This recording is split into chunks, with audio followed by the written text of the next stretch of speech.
Anda dan saya sedang hidup di masa peperangan rohani yang paling sengit, paling besar sepanjang zaman. Karena makin hari, dunia makin jahat, setan semakin membabi buta.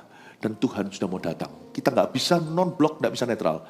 Kau harus pilih hari ini. You're in the offensive or you're in the defensive. Kita mau berada di sisi menyerang atau kita mau di sisi bertahan. Barang siapa kehilangan nyawanya, demi Tuhan akan memperolehnya. Barang siapa mempertahankan nyawanya, menyayangi nyawanya, justru akan kehilangan.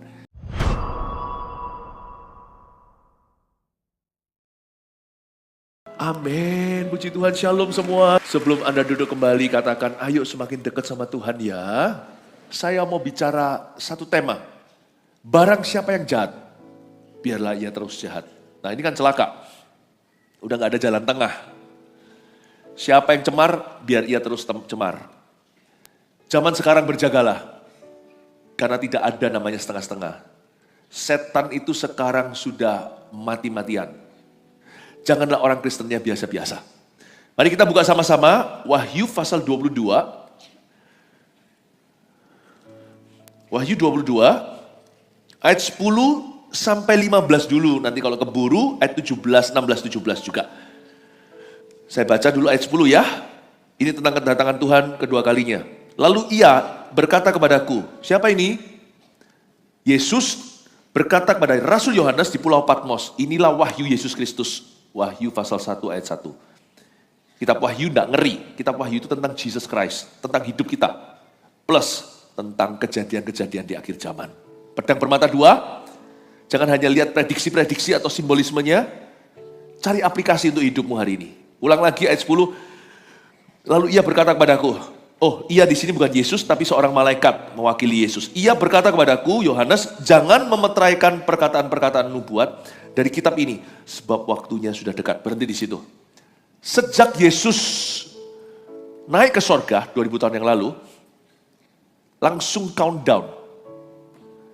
Sejak Yesus kenaikan Tuhan, kita sudah hidup di akhir zaman. Memang Tuhan berjanji akan datang kembali, tapi kok nggak datang-datang juga. Beberapa pencemooh mulai bangkit di zaman ini dan ngeledek Tuhan. Mereka berkata, Tuhan lamban, janji palsu. Asal ngomong doang. Dari dulu terus bilang mau datang kembali. Kapan? Gak datang-datang. Jangan dengarkan mereka. Ini orang-orang bebal. Malah kita doakan supaya mereka disadarkan. Karena firman Tuhan berkata, Rasul Petrus sudah memprediksi, menubuatkan bahwa di akhir zaman akan timbul pengejek-pengejek. Tapi kita perlu mengerti, kalau Tuhan belum datang, itu berarti kesempatan untuk seseorang bertobat. Kita harus fokus pada rencana Tuhan. Allah menghendaki semua orang selamat. Kalau kedatangannya seolah terlambat, dia tidak akan tangguhkan. Kalau sampai seolah-olah dia tidak datang kembali hari ini, anggaplah kesabaran Tuhan adalah kesempatan. Kesempatan untuk seseorang bertobat. Tetapi betul, sejak Yesus naik ke sorga, perkataan-perkataan nubuat dari kitab ini tidak boleh dimeteraikan. Sangat kontras dengan perjanjian lama, tidak usah dibuka. Di kitab Daniel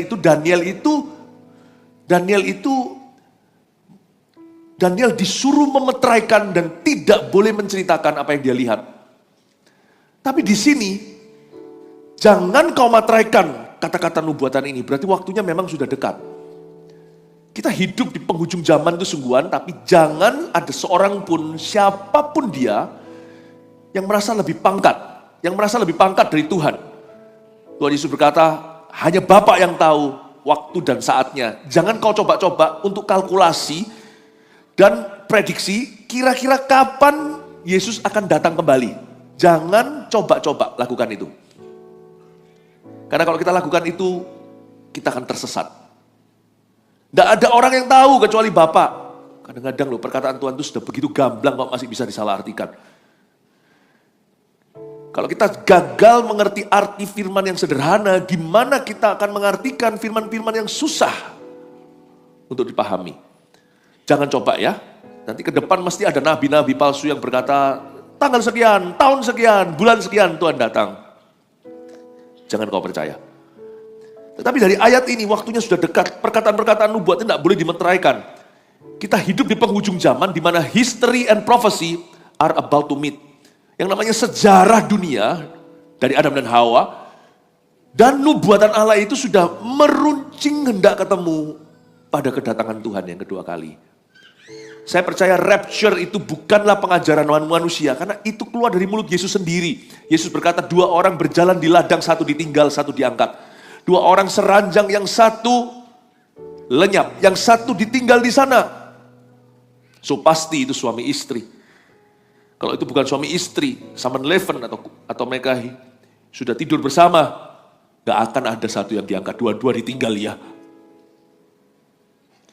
Yesus berkata rapture itu ada di depan. Ketika ada pertemuan di udara, ketika Yesus menjemput umatnya yang kudus. Ini bukan Kristen by status. Ini Kristen by buah-buah pertobatan, buah-buah kasih. Tuhan tahu mana anak terang, mana anak gelap. Dan Tuhan tahu mana anak pura-pura. Hanya mereka yang menyebut Tuhan-Tuhan yang tidak akan diselamatkan. Rapture itu tidak bisa disangkali. Semua sudah terregister. Tuhan tahu siapa miliknya kitab kehidupan di tangan. Tuhan tahu siapa yang diangkat. Tuhan tahu siapa yang ditinggalkan. Nah, masalahnya kita nggak tahu kapan itu terjadi. Cuman kita tahu kalau itu terjadi, dunia akan masuk ke zaman antikristus. Sekarang sih roh antikristus sudah ada di dunia. Coba lihat sekulerisme. Coba lihat sekarang orang-orang semakin anti Tuhan. Kita nggak tahu kapan terjadi rapture itu. Tapi setelah itu terjadi, kita tahu apa yang akan terjadi di dunia ini. Nah, roh antikristus itu sudah marak di dunia ini. Kalau saya pikir ya, dunia ini ngalami kebobrokan akhlak itu dalam 1 abad ini. Dalam 10 tahun terakhir ini melebihi 100 tahun sebelumnya, sungguhan. Ya, lihat aja bangsa tertentu yang notabene banyak Kristennya aja betul-betul mengalami kemerosotan luar biasa hanya 2 term saja. Misalnya Amerika. Sekarang aja direm-rem dengan adanya pemerintahan yang lebih konservatif. Ya, value nilai-nilainya lebih konservatif. Tapi sebenarnya coba lihat ya, dunia ini mengalami kemunduran yang sangat menggila. Demikian pula teknologi maju. Coba bayangkan zaman dulu itu pelan gitu ya teknologi ya. Sekarang tiba-tiba ini invention yang baru. Kalau kita lihat dari kecepatan zaman dan kebobrokan moral, dan semua kejahatan itu sudah muncul semua, mana ada sisanya, gak ada yang baru sekarang ini. Saya rasa ya, saya nggak berani prediksikan waktu, tidak boleh, tapi saya rasa apa yang saya katakan berikut ini Alkitabiah. Waktunya tidak semakin jauh sih. Sungguh-sungguh Alkitab mengatakan sebab waktunya sudah dekat. History and prophecy, biblical prophecy are about to meet. Nanti malam saya akan sampaikan tentang desas-desus perang, gempa, apa pesan Tuhan di balik semua itu. Roh antikristus sudah marak. Jadi sekarang itu hawanya bukan hawa COVID. Hawanya itu hawa dosa. Hawa roh jahat itu luar biasa di dunia ini. Sungguhan luar biasa. Cuman Tuhan itu masih memisah-misahkan. Yang ini tidak ada di dalam Alkitab, tapi pengalaman pelayanan. Di dalam dunia okultisme atau roh jahat, ilmu-ilmu itu misalnya yang dimiliki suku-suku, tidak bisa lewat selat. Tidak bisa lewat lautan. Lewat perairan itu mereka sudah tidak berlaku. Makanya bercokol, misalnya ilmu gaib, di suku-suku bangsa tertentu. Dia nggak bisa mendunia kan. Voodoo nggak bisa langsung kemana kan. Contohnya. Coba bayangkan kalau setan itu tidak dibatasi pada penjuru-penjuru bumi. Ini dunia ini bisa sekaligus memberontak Armageddon sehari. Perang Gog dan Magog. Dulu kan saya pernah ajarkan kitab Wahyu itu bisa dalam sehari. Bahasa Jawanya sedina. Langsung punah. Untungnya sekarang dunia itu tidak seperti air bah waktu zaman Nuh sama-sama binasa, atau seperti menara Babel yang bersatu dipencar-pencarkan lewat bahasa dan budaya yang berbeda, jadi nggak bisa rusak bebarengan. Tapi itu pun coba lihat ya, dunia ini bebarengan rusak. Bebarengan, jadi hawanya itu jahat. Saking jahatnya, orang-orang Kristen nggak kalah jahat loh. Sekarang kalau orang Kristen jahat itu jahat banget. Pendeta kalau jahat, jahat sekali. Gereja kalau berubah jahat bisa jahat tenan. Kejahatan tidak pandang bulu sekarang. Karena kejahatan itu sudah spirit ya, sekarang, roh. Meskipun tidak bisa membumi, Tuhan pilah-pilah pecah-pecahkan mereka. Itu kebaikan Tuhan supaya tidak semua manusia sekaligus binasa. Supaya pencobaan yang dialami oleh satu negara tidak melebihi kekuatannya. Itu satu kota. Coba Anda pikirkan. Dunia ini jahatnya pol. Oleh karena itu, inilah hikmat. Kalau kita tahu dunia itu jahat. Barang siapa yang berbuat jahat, ayat 11. biarlah ia terus berbuat jahat. Itu bukan disyukuri sama Tuhan, sana-sana, buatlah jahat. Bukan. Suara Roh Kudus itu selalu memanggil pada pertobatan. Dia tidak pernah menjerumuskan. Tetapi ketika Tuhan berfirman, barang siapa yang berbuat jahat, biarlah ia terus berbuat jahat. Itu sebuah peringatan. Sebab sekarang ini zaman edan. Jangan kau anggap sebagai suatu kepastian, garansi atau jaminan bahwa Anda bisa tobat last minute-an. Ini maksudnya biarlah barang siapa yang berbuat jahat, biarlah ia terus berbuat jahat. Aku peringatkan loh ya, orang kalau sekali jahat udah gak ada remnya. Zaman dulu firman bilang begini, firman sih tetap berlaku, tapi kita tahu dosis kejahatan bertambah. Zaman dulu kita tahu firman bunyinya begini, maka kesombongan adalah permulaan kejatuhan. Pride precedes a fall. Ya. Keangkuhan mendahului kejatuhan. Sekarang sudah gak ada remnya. Sekali sombong langsung jatuh hari itu. Gak ada prosesi ke sana. Karena dunia semakin jahat. Barang siapa yang berbuat jahat, biarlah ia terus berbuat jahat. Itu berarti sekarang sudah gak ada remnya, Bapak Ibu. Zaman dulu, selingkuh. Sekali kita dengar selingkuh. Sekarang gak selingkuh gak normal. Sudah gak ada. Gak ada yang namanya anak muda sekarang itu berhenti sampai pornografi dan masturbasi, gak ada. Udah pasti sampai berbuat sebelum nikah. 100% udah. Karena iklim seks bebas ini sudah di mana-mana. Gak usah lama-lama zaman dulu, zaman saya masih kecil aja loh. Siapa sama siapa, pergi kemana gitu aja sudah jadi rumor satu sekolah. Wah, sekarang gitu aja. Wong pacar dibawa pulang ke rumah, tidur di kamarnya. Padahal ada papa mama di kamar sebelah. Sekarang biasa tuh. Ma, pacarku tinggal sini malam ini. Oh oke. Coba lihat kanan kiri ya, juling. Harusnya kita dengar gitu tuh langsung juling. Sekarang jadi biasa. Normal Bapak Ibu. Biarlah barang siapa yang berbuat jahat, biarlah ia terus berbuat jahat. Barang siapa yang cemar, biarlah ia terus cemar. Selain tidak boleh kita yakin, jangan kita itu bergantung pada pertobatan in the last minute atau pertobatan di detik terakhir. Gampang, aku tak dosa dulu nanti terakhir bertobat. Jangan kau harap. Kemungkinan kecil terjadi. Misalnya kalau di zaman kelimpahan ya, masih ada sisa-sisa makanan itu biasa. Misalnya, kalau Anda keluar sama teman-teman berlima, semua sudah makan kecuali Anda tidak pesan juga nggak apa-apa. Nanti pasti mereka nggak habis Anda makan. Tapi kalau mereka semua tidak makan 1 bulan, kemungkinan kecil ada sisa makanan. Tahukah saudara bahwa setan sekarang itu lapar sekali. Karena dia tahu waktunya sudah dekat. Sekarang tuh setan sudah sangat hungry.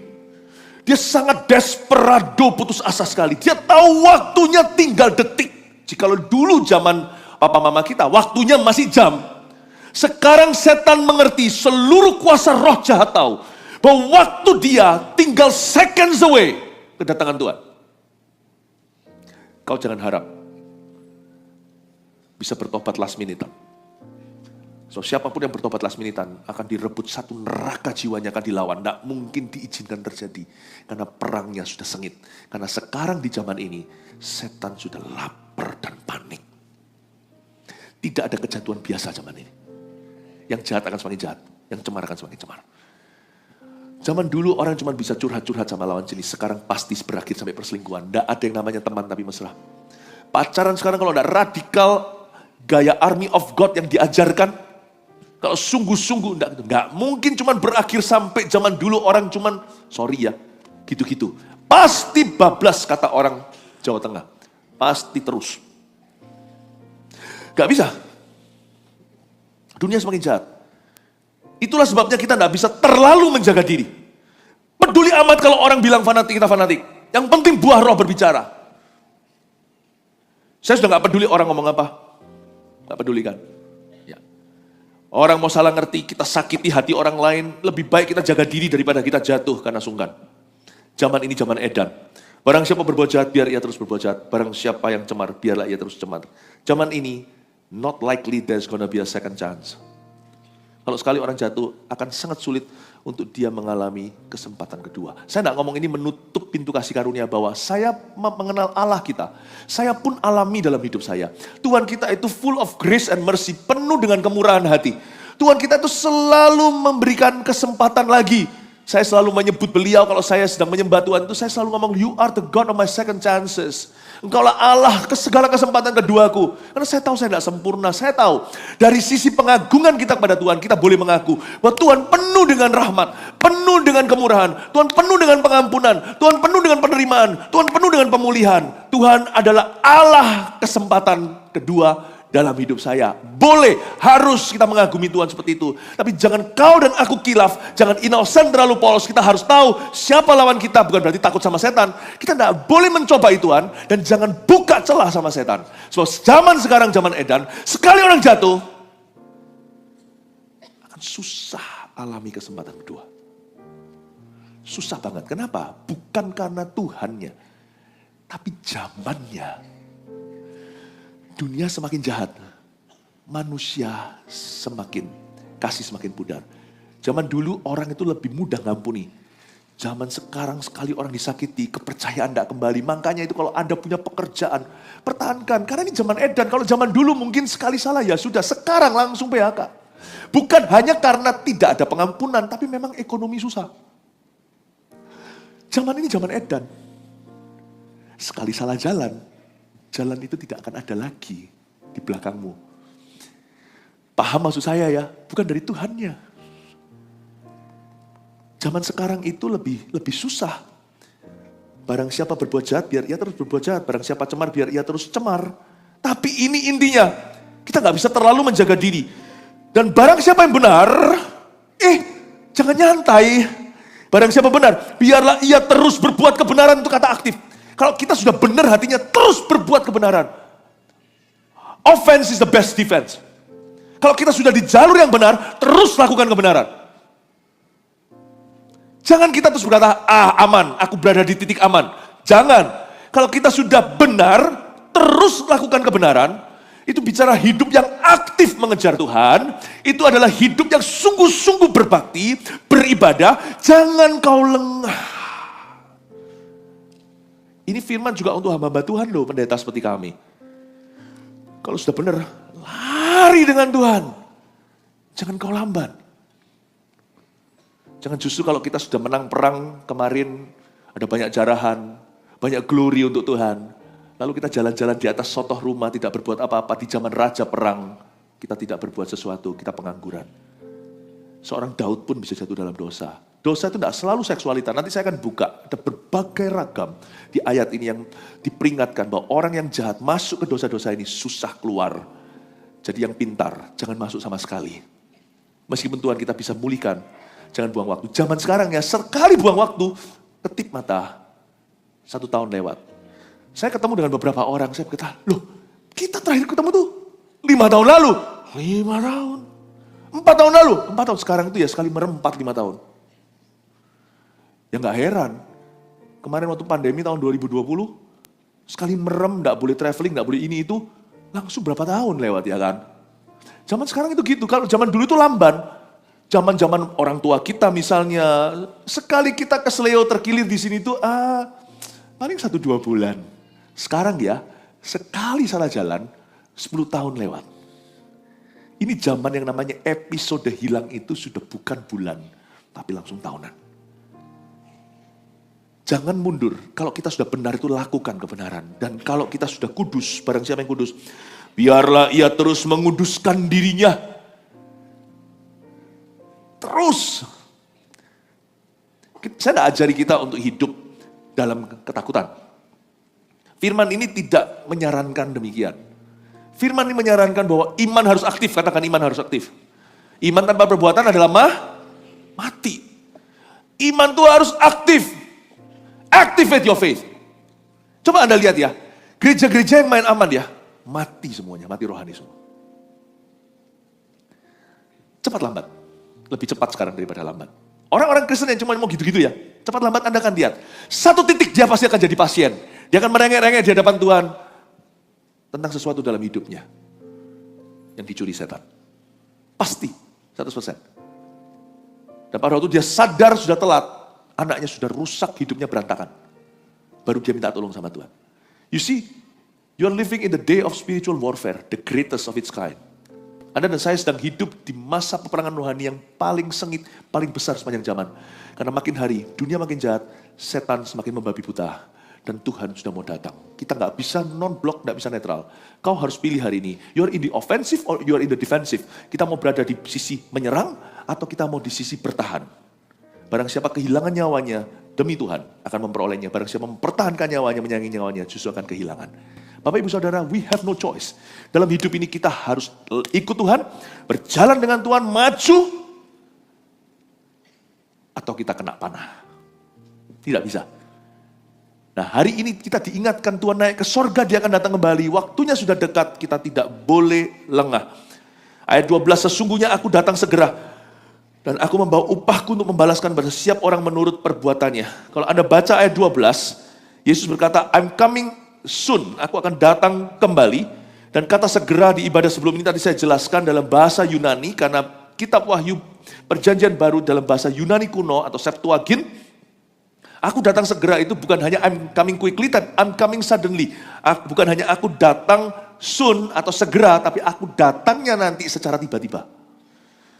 Kedatangan Tuhan kedua kali itu seperti orang mati, tidak tahu kapan. Tapi kalau terjadi, dia terjadi. Tidak bisa di reverse, tidak bisa diputar balik. Dan Tuhan berkata, aku membawa upahku, coba perhatikan. Membawa upahku untuk membalaskan kepada setiap orang, bukan menurut imannya, imannya sudah pada Tuhan, karena ayat 12 adalah untuk orang yang selamat. Ini adalah untuk kambing, bukan untuk orang yang selamat itu adalah upah. Membawa upahku untuk membalaskan pada setiap orang menurut perbuatannya. Tetapi ini bukan cuma reward, tapi aku juga membalaskan setiap orang menurut perbuatannya, baik yang kudus maupun yang cemar, baik yang benar maupun yang jahat. Aku datang segera, dan kalau aku datang, aku akan membalaskan setiap orang menurut perbuatannya. Mari kita aplikasikan ini untuk orang Kristen. Bahwa kita semua diselamatkan bukan demi pengangguran. Tidak ada satu orang Kristen pun diselamatkan untuk nganggur.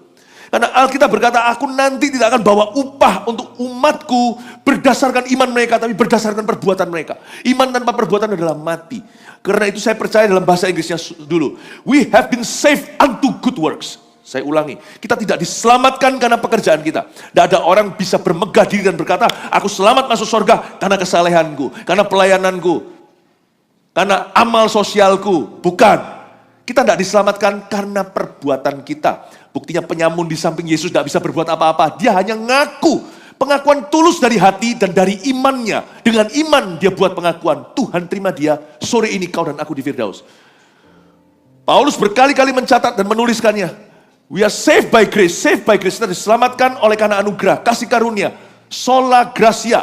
Ya, bahasa kerennya. By grace only, oleh karena kasih karunia. Betul. Tapi banyak orang Kristen itu lupa. Kita diselamatkan untuk apa? Kita diselamatkan unto good works. Kita diselamatkan untuk perbuatan baik. Ada ayatnya di Filipi, kerjakan keselamatanmu. Sudah diselamatkan, kerjakan keselamatanmu. Bukan supaya tambah selamat, supaya kita ingat kenapa kita diselamatkan. Kerjakan keselamatanmu dengan takut dan gentar. Bedanya orang Kristen dengan yang bukan. Misalnya orang Kristen tidak percaya reinkarnasi. Tapi orang-orang yang percaya karma biasanya lebih tanggung jawab dengan hidupnya. Karena ada rasa takut. Kalau sampai aku tidak sungguh-sungguh bekerja, tidak sungguh-sungguh melakukan perbuatan baik, tidak jujur, saya tidak berusaha mengelola semua yang ada pada saya, nanti lahir kembali aku jadi kucing jalanan. Orang Kristen itu di dalam dunia pengampunan. Tapi biasanya, inilah pentingnya pemuritan, inilah pentingnya mengajarkan segala sesuatu yang kuperintahkan. Kalau enggak hanya Injil pengampunan orang dapat, dia tahu dia diampuni hari-H, memang mulia. Karena pada hari dia diselamatkan, dia mengalami anugerah, dia betul-betul dibasuh dengan darah, dan dia diterima oleh Allah, dan Allah tidak melihat dia sebagai pendosa. Bapa melihat Yesus Kristus putranya yang berkorban itu dalam diri sang pendosa.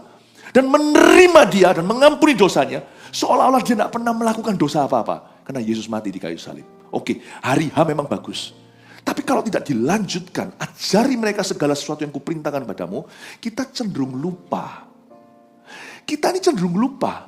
Inilah pentingnya di sini masuk teaching yang sehat, di sini masuk pengajaran yang sehat. Di sini banyak ketimpangan di dalam gereja-gereja, yaitu petobat-petobat baru, baby-baby rohani itu tidak di-grooming di dalam keselamatan yang mereka terima. Sehingga mereka merasa, Tuhan ampuni kok. Tuhan ampuni kok. Hari H waktu mereka lahir, mereka sangat-sangat lucu. Waduh, dan juga terharu melihat mereka dijamah Kristus, diterima apa adanya, diampuni. Tapi setelah 3 tahun, 7 tahun, 10 tahun, terus baby rohani, hanya berkutat di sekitar pengampunan, lalu merasa gak apa-apa kita berdosa, kan ada pengampunan. Kerja juga gak usah sungguh-sungguh, toh aku gak akan dilahirkan jadi kucing jalanan. Aku anak Tuhan, aku anak raja, engkau anak raja. Kita semua anak raja, enak. Malas-malesan, bolos, sekolah, gampang by grace dengan kasih karunia. Tidak ada rasa takutnya. Tidak ada rasa takutnya. Sehingga nanti kalau kita ketemu sama bos kita tegur gini-gitu, enggak apa-apa, enggak apa-apa. Aku, ya sudah. Aku enggak kerja di sini, ya enggak apa-apa. Jadi tidak ada komitmen, tidak ada rasa takut, tidak ada perasaan konsekuensi. Karena kita adalah akan berada di kemah yang mudah. Semua by grace only, dengan kasih karunia. Diampuni. Tak kasih ayat ini untuk kita ingat. Aku akan datang membalaskan mereka, memberi mereka upah menurut bukan iman mereka, perbuatan mereka. Memang kita tidak akan dilahirkan sebagai kucing jalanan. Tapi percayalah Tuhan itu adil dan setia. Orang yang mengerjakan keselamatannya. Orang yang mengerti kenapa dia diselamatkan. Saksi Yehova. Atau semacam ini bidat-bidat kekristenan. Kenapa mereka itu berdua sepedaan. Pakai baju-baju yang rapi. Mereka harus injili kanan kiri karena mereka percaya nanti hanya 144.000 yang masuk surga. Dan hanya orang yang bisa dapatkan member-member baru itu nanti akan diterima. Kalau kita penginjilan kan kesadaran. Makanya bicaranya dalam bahasa beban. Masa kita nggak pedulikan? Apakah yang sadar justru lebih lemah? Bukankah kasih itu paling kuat? Saya tidak pukul anak saya bukan karena saya takut di penjara. Tapi karena cinta, bukannya jauh lebih kuat tuh kasih. Tapi kenapa kasih kita semakin dingin? Mengapa? Karena kita lupa bahwa kita diselamatkan untuk apa. Paulus berkata, we have been saved unto good works. Tuhan selamatkan saya memang karena dia cinta, dia tidak mau saya binasa. Paham saya, Yohanes 3:16, karena begitu besar kasih Allah, ia karuniakan anak yang tunggal. Supaya jangan binasa. Paham? Tapi yang namanya Philip Mantova ini saya kasih contoh. Saya diselamatkan tahun 92, 33 tahun yang lalu. Tuhan selamatkan saya. Tapi setelah Tuhan selamatkan saya mau jadi seperti si orang kusta itu yang 1 dari 10 yang kembali dan berterima kasih. Lalu berkata sama Tuhan, bagaimana caranya saya express my gratitude atau menyatakan terima kasih saya kepada Tuhan. Waktu saya diselamatkan, saya datang ke Tuhan. Aku tidak mau sia-siakan keselamatan yang kau beri. Aku sudah selamat. Seselamat-selamatnya aku karena Yesus itu cukup bagiku. Pengorbanan Yesus tidak perlu ditambahi darah siapa. Tidak perlu ditambahi perbuatan baikku. Seselamat-selamat aku. Justru aku tahu diri Tuhan. Saya ngomong sama Tuhan 33 tahun yang lalu. Use me. Pakailah aku. Lalu tiba-tiba ayat itu muncul. Paulus berkata, we have been saved unto good works. Kita itu diselamatkan untuk perbuatan baik. Lalu saya disadarkan, saya diselamatkan itu tahun 92 untuk Indonesia. Saya tahu saya selamat itu karena Tuhan cinta. Tapi bukan demi tujuan pribadi saya. Saya tahu waktu itu, Tuhan. Akhirnya saya mulai berdoa untuk Indonesia. 6 tahun kemudian itu tahun 92 saya bertobat, 98 pas kerusuhan Mei saya pulang ke Indonesia. 14 Mei tepatnya saya terbang. 13 Mei sudah kerusuhan. 14 saya pulang. Saya lihat berita, saya tetap pulang. Why? I've been saved unto this plan. Aku diselamatkan untuk itu. Nah, disinilah banyak orang Kristen buta. Dia kira dia diselamatkan cuma-cuma. Kasih Yesus cuma-cuma. Tetapi kita diselamatkan demi tujuan apa? Itu gak cuma-cuma. God save you, Tuhan menyelamatkanmu. Such a time as this, dalam waktu demikian rupa di hidupmu, dalam konteks hidupmu yang begitu, Tuhan menyelamatkanmu dengan cerita keselamatanmu, gimana Allah menemukanmu itu dengan cara demikian, itu semua, tidakkah kita curiga, kita diselamatkan untuk apa? Kita diselamatkan untuk apa? Memang betul dia cinta, tapi kita diselamatkan untuk apa? Kita tidak boleh buta. God save me, 33 tahun lalu. Saya curiga, dalam kemahatauannya, mungkin juga kan baru balik dari Papua, mungkin juga demi orang-orang Papua.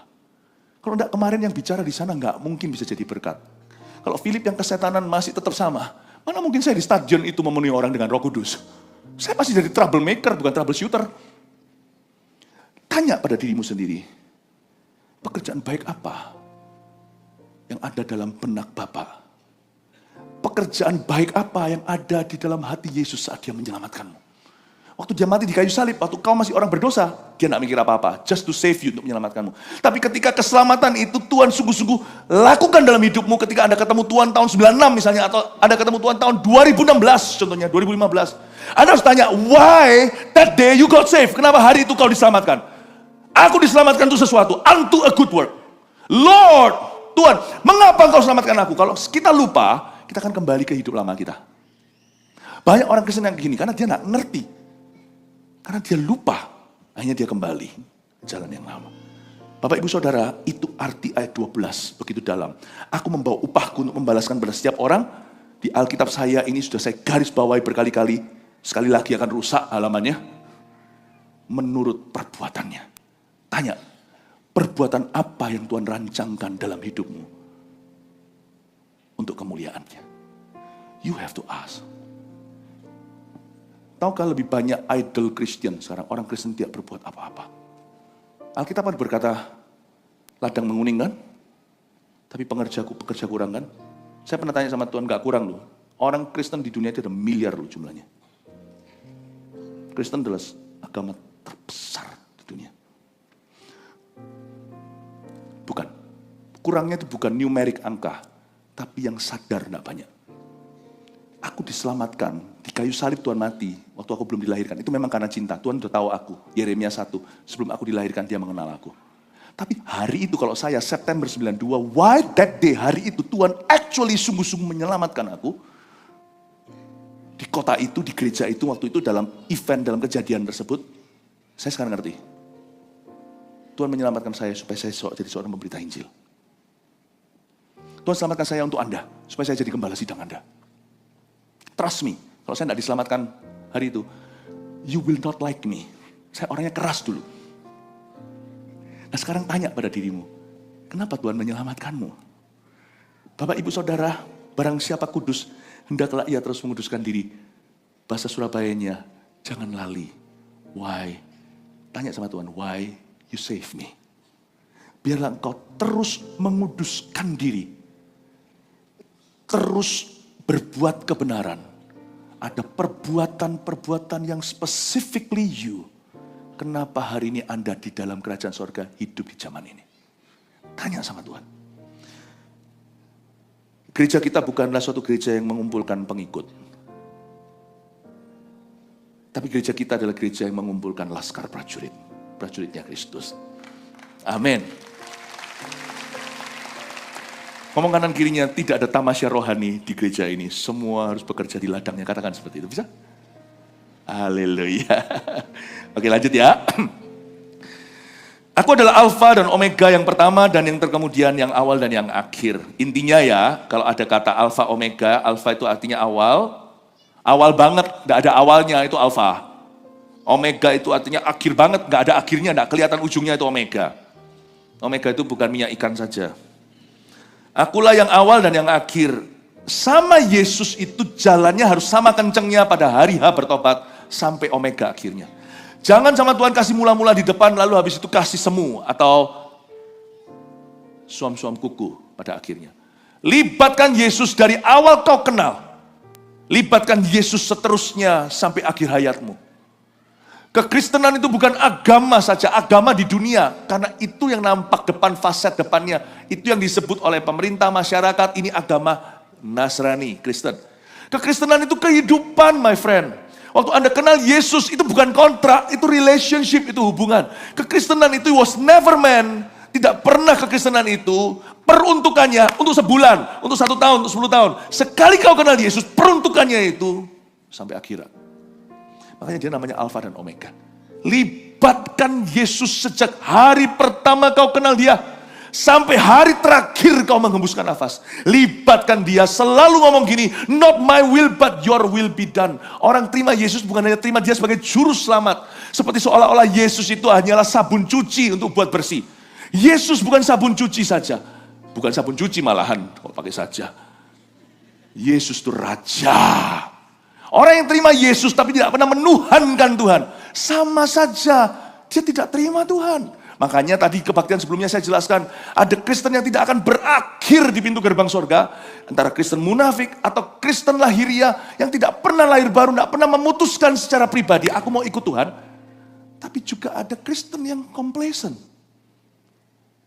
You cannot be a Christian, Anda tidak bisa jadi orang Kristen tanpa surrender to His Lordship. Gak bisa. Yesus tuh sekarang itu di courting banget. Ya, Yesus itu salah satu jalan. Gak bisa. Kita terima Tuhan atau tolak Tuhan. Gak ada jalan tengah. Soalnya Tuhan itu sangat radikal. Dia berkata, akulah jalan. Gak ada seorang pun dapat datang kepada Bapa. Kecuali, ini masih pengaruh dengan Papuanya. Kecuali melalui sajaku. Bukan. Sa itu saya. Kecuali melalui aku. Kalau Yesus sudah ngomong begitu, you either believe Him or think He's crazy. Kita hanya punya satu pilihan, kita percaya dia itu benar atau dia itu nggak benar. Kalau ada orang sudah kasih klaim seperti itu, Anda cuma terima atau tolak. Kita nggak bisa mengaku kenal Yesus dan berada dalam Yesus kalau kita nggak radikal imannya, nggak bisa. Nggak ekstrim loh ya, kita nggak harus, mungkin jangan jadi orang ekstrim, jadi orang yang sungguh-sungguh dengan Tuhan. Itulah sebabnya di Alkitab dikatakan kalau kamu mau benar, terus benar. Kalau kamu mau kudus, terus kuduskan dirimu. Nggak bisa setengah jalan sama Yesus. Kalau kamu mau jalan sama Yesus cuma alfa, berarti kamu anggap dia orang setengah. Kalau kamu ikut dia alfa dan omega, kamu nggak bisa berkata, alfanya nggak usah, omega aja. Tuhan, kita janjian ya di akhir hayatku, sebelum pas aku mati berapa hari, aku tobat ya, sekarang aku tak rusak dulu.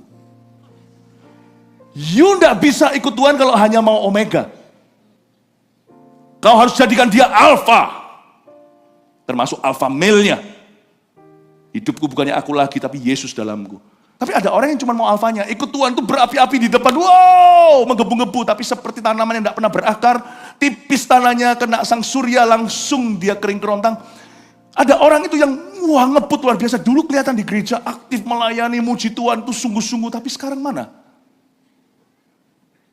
Kita tidak bisa masuk surga dengan pengakuan Yesus hanyalah alfa. Aku masuk ya, kenapa? Aku Yesus alfa. Passwordnya alfa. Tapi dia bukan omegamu. Tahu di luar. Tapi ada orang yang Yesus alfanya. Ya, Yesus maksudnya Yesus itu alfanya. Tapi dia bukan omeganya. Kok jadi bingung saya? Ada orang itu yang mau hidup seenaknya, lalu dia hanya janjian sama Tuhan, making an appointment. Nanti terakhir ya, gue tobat, tolong terima saya ya. Aku jadikan kau omega, bukan alfaku. Heaven will ask you, mana alfanya?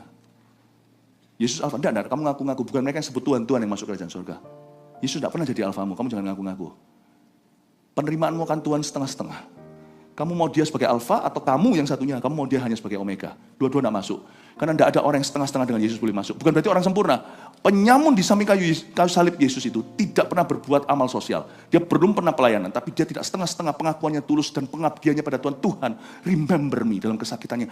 Aku bertobat, kalau aku bisa hidup baru. Tuhan itu yang menyelidiki hati, tahu bahwa dia sungguh-sungguh bermaksud setiap kata-katanya. Dia tidak pernah memanipulasi, dia tidak pernah memanfaatkan, dan dia tidak pernah pura-pura dengan Tuhan. Tuhan menyelidiki hatinya, tahu orang itu sungguh-sungguh berniat untuk bertobat. Bukan orang yang merencanakan, gue mau alfanya. Satunya yang berkata, omeganya aja, alfanya gue senang-senang dulu, nanti terakhir omega, gue gandeng Yesus masuk surga. Lu kira Yesus bodoh? Orang aja gak mau digituin kok. Coba kalau gak percaya, coba ya. Yang istri ngomong sama suaminya, kamu sekarang kan masih struggle doh, financially, keuangan doh. Tunggu ya, aku tak sama orang lain dulu. Terakhir nanti kamu kaya, telepon aku. aku kembali jadi istrimu. Orang laki-laki yang punya harga diri tidak mau digituin. Apakah kita kira Yesus tidak punya harga diri? Laki-laki punya harga diri aja tidak mau digituin. Apalagi Tuhan yang maha tahu.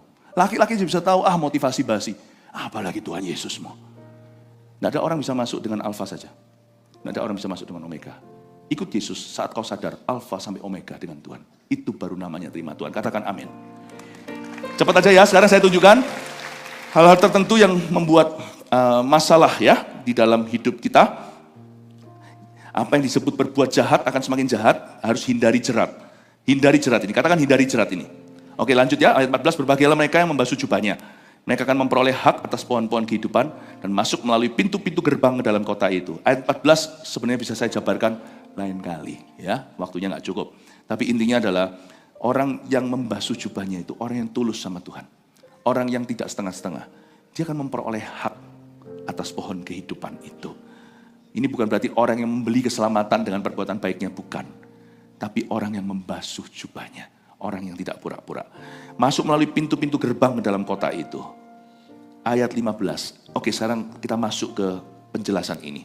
Tetapi anjing-anjing dan tukang-tukang sihir, orang-orang sundal, orang-orang pembunuh, penyembah-penyembah berhala, dan setiap orang yang mencintai dusta, dan yang melakukannya tinggal di luar. Saya jelaskan dulu, kata tinggal di luar itu bukan di luar. Kata tinggal di luar itu artinya binasa.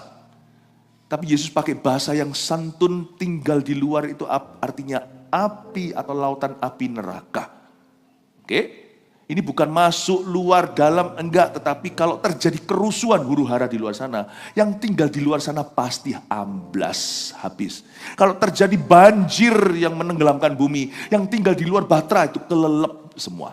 Tapi nanti hanya mereka yang in Christ alone, yang di dalam Kristuslah yang selamat. Yang di luar itu adalah laut kebinasaan. Jadi kata di luar di sini bicara tentang orang yang tidak akan masuk ke surga. Tidak akan masuk ke surga.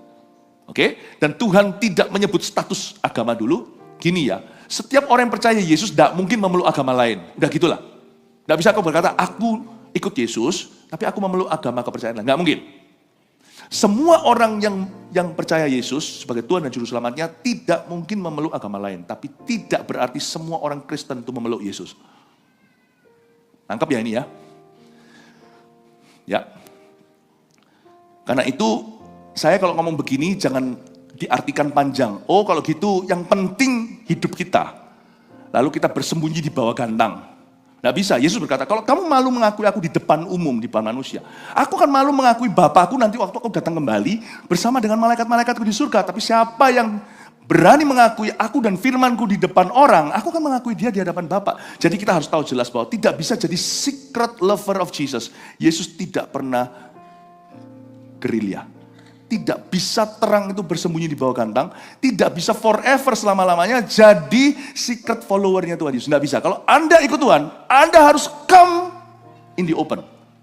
I belong to Christ. Sekalipun kalau harus mati untuk itu.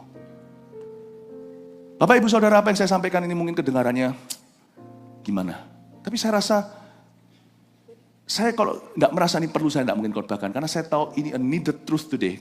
Kebenaran yang harus ditegakkan di gereja-gereja. Karena posisi banyak gereja orang Kristen melemah dalam hal-hal seperti ini.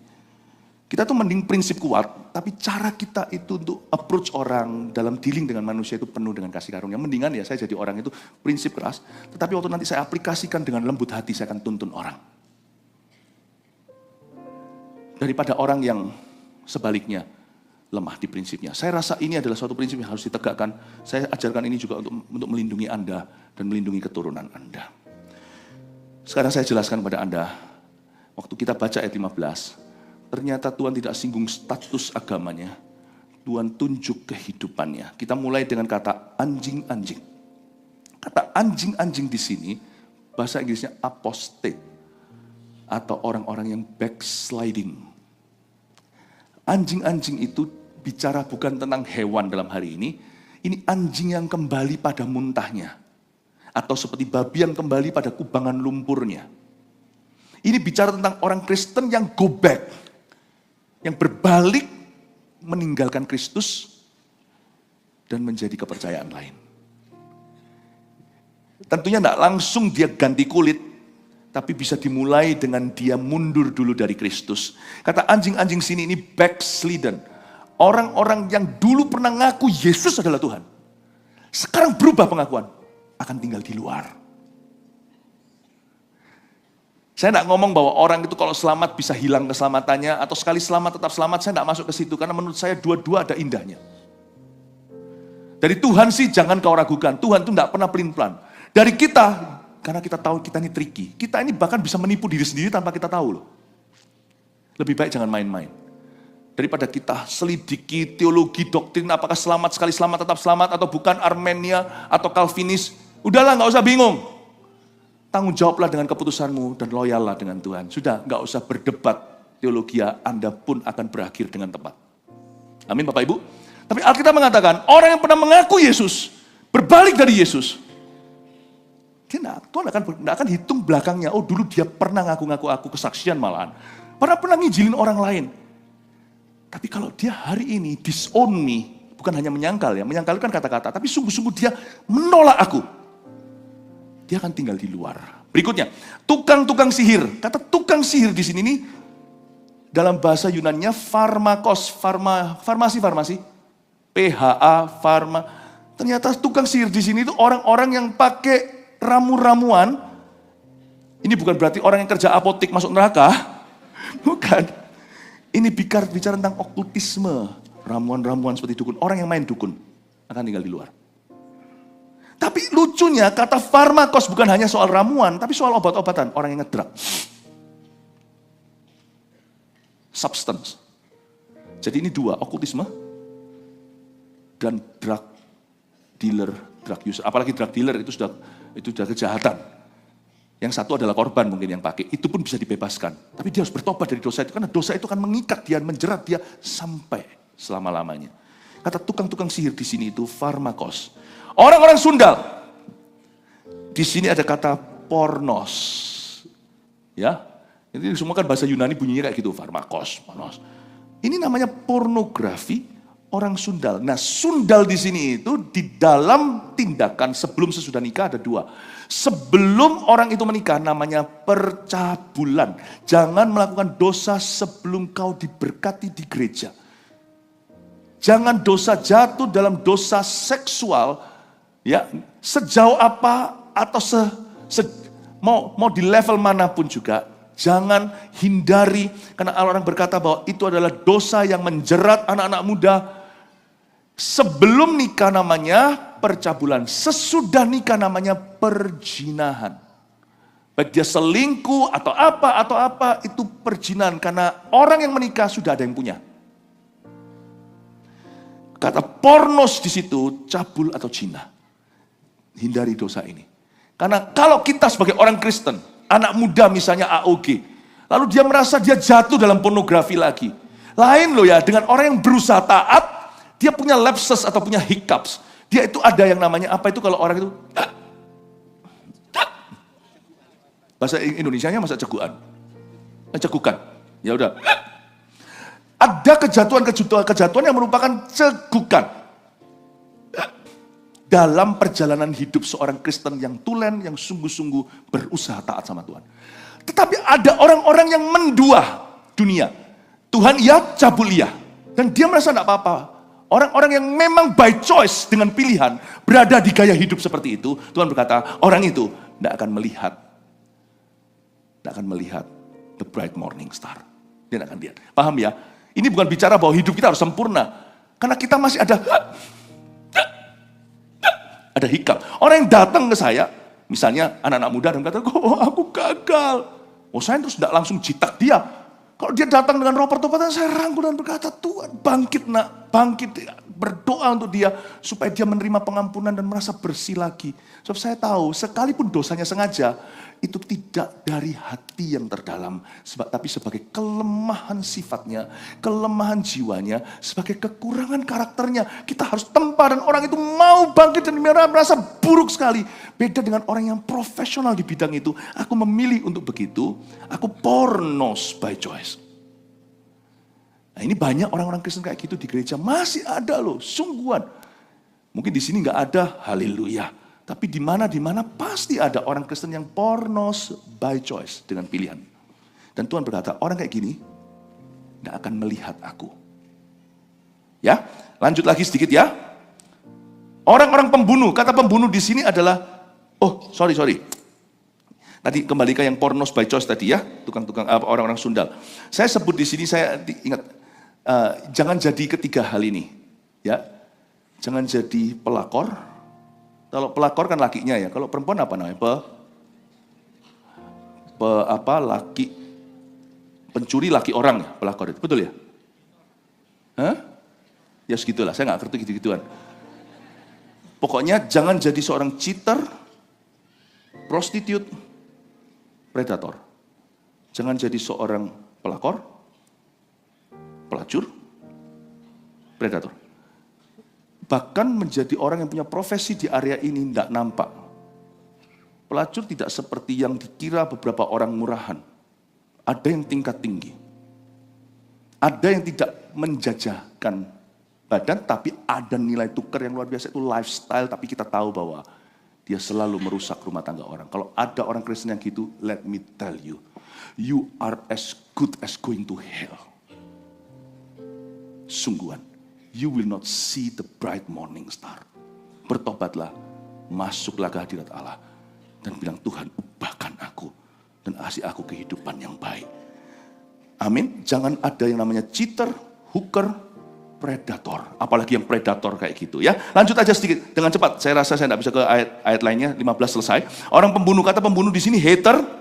Siapa yang membenci saudaranya adalah seorang pembunuh. Murderer, slanderer, orang yang memfitnah. Zaman sekarang ini orang jahat itu mudah. Zaman dulu orang jahat itu lebih susah.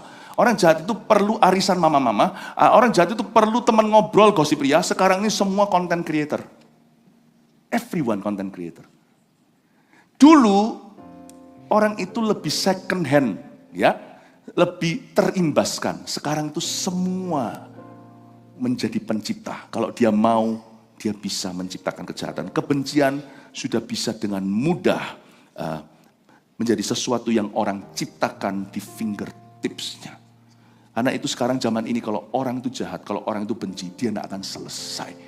Detik di mana Anda mengucapkan sesuatu baik dengan mulut atau lewat jarimu, dan itu sekali meluncur, hatimu yang kamir, hatimu yang terkontaminasi, sulit sekali. Itu kan jadi kebiasaan buruk, lain kali sifatnya akan sama. Dan orang itu tidak akan bisa kembali lagi kepada kepolosan semula. Itulah sebabnya, kalau orang pernah mengucapkan sesuatu yang salah terhadap orang lain, lebih baik kau hapus, lebih baik kau minta maaf pada orang itu, tapi minta maaf ke Tuhan dulu. Karena zaman sekarang, orang kalau cemar, akan cemar, tidak akan bisa berhenti. Dan setiap orang yang mencintai dusta, dan yang melakukannya tinggal di luar. Saya tidak punya waktu untuk menjelaskan semua, dusta itu apa, tapi jangan biasakan diri kita untuk berbohong atau berdusta. Karena dari semua dosa yang disebut sini, ini yang wahid, yang disebut sebagai bapak dusta itu adalah setan. Tahukah dari semua gelar dia bisa menjadi bapak zina, bapak seorang pembunuh, dia disebut sebagai the father of liars, the father of lies, bapak segala dusta. Ajarkan kepada anak-anak Anda di rumah sejak mereka kecil. Kamu boleh melakukan kesalahan apapun juga asal kamu ngaku, papa akan pulihkan. Tapi satu hal kamu tidak boleh lakukan, kamu tidak boleh bohong. Karena sekali kamu bohong, kita tidak akan kenal kamu lagi. Bahkan ketika kamu sekali berdusta dan biasa dengan jalan itu, kamu tidak akan kenal dirimu sendiri. Ketika kamu jujur, kamu akan ragu. Aku jujurkah? Ketika kamu bohong, kamu akan kaget. Kenapa aku bohong lagi? Bapak, Ibu, Saudara, dusta itu juga bisa kita lakukan secara sengaja. Dusta itu juga ada yang harmless, yang rasanya tidak merugikan siapa-siapa. Tapi dusta itu adalah lifestyle. Kemunafikan yang dibiasakan. Dusta itu adalah orang yang tampil luar dan dalamnya berbeda. Alkitab berkata, orang yang mudah pura-pura dan bersandiwara, suatu saat kelak ketika ketemu Tuhan, Tuhan akan berkata, aku tidak kenal kamu. Aku tidak kenal kamu. Bahkan kamu tidak kenal dirimu sendiri. Bahkan kamu tidak tahu kapan kamu berkata jujur. Dan ketika kamu berkata jujur, kamu pun merasa mungkin kamu berdusta. Sebab orang yang berdusta, lama-lama rohaninya akan gila. Karena itu jangan biasakan dirimu berbohong. Dusta itu juga bisa terjadi dalam pelayanan. Dengan mudah seorang hamba Tuhan bisa mark up. Oh segini. Dusta juga bisa bohong. Kalau andai kata hari ini Anda punya kesempatan dusta putih dalam ministry, jangan kau lakukan. Lebih baik selalu apa adanya dengan Tuhan dan dengan orang lain. Jangan biasakan hatimu syarat dengan dosa, apalagi dengan dusta. 3 poin, 4, ini tulis semua poinnya munculkan. Dengan ini saya selesai, maaf overtime waktu. Nomor 1, kita pelajari hari ini. Firman Tuhan, barang siapa yang jahat, biarlah ia terus jahat. Saya kasih poin-pointer aja, summary atau rangkuman. 1, jangan main-main dengan dosa atau setengah-setengah dengan pertobatan. Zaman ini zaman edan. Catat itu. 2, taatlah kepada Tuhan dengan segenap hati dan lekas bangkit jika jatuh. Jangan pelan-pelan. Adakah orang yang berkata, aku mau lepas rokok? Pelan-pelan, sudah lupakan. Jangan bercita-cita itu. Nggak akan Anda lepas, 100%. Zaman ini nggak ada namanya pelan-pelan. Anda lepas itu Anda lari kayak Yusuf lari dari istri Potifar. Nggak ada cara pelan-pelan. Kenapa? Karena ini zaman yang sangat-sangat jahat. 3, libatkan Yesus dari awal hingga akhir dalam setiap proses kehidupan. Jangan alfa saja, jangan omega saja. 4, lautan api sudah dinyalakan bagi orang-orang jahat yang berencana, orang-orang jahat berencana yang hidup dalam dosanya. Firman hari ini bukan untuk struggling Christians. Firman hari ini bukan untuk orang-orang yang masih bergumul dengan dosa dan kelemahan karakternya. Tapi firman hari ini adalah untuk orang-orang, untuk memperingatkan kita, menjaga kita, supaya kita jangan berencana dalam dosa. Saya nggak masuk akal kalau saya berkata supaya kita jangan berdosa. Karena kita semua masih punya banyak salah. Jangan berencana. Dan jangan menyembunyikan apa-apa di hadapan Allah. Firman ini ditujukan juga sebagai peringatan bagi orang-orang yang munafik dan ganda kehidupannya, luar dalam tak sama. Kalau kita seperti itu, mendingan menurut saya kita nangis di kaki Tuhan dan minta Tuhan ubah hati kita. Sebab kalau kita demikian, lama-lama kita tidak akan lihat Tuhan. Ya, 4 poin ini munculkan, difoto silahkan. Mari kita semua bangkit berdiri. Saya berdoa supaya jemaat ini semakin murni. Haleluya, kasih tepuk tangan untuk Roh Kudus.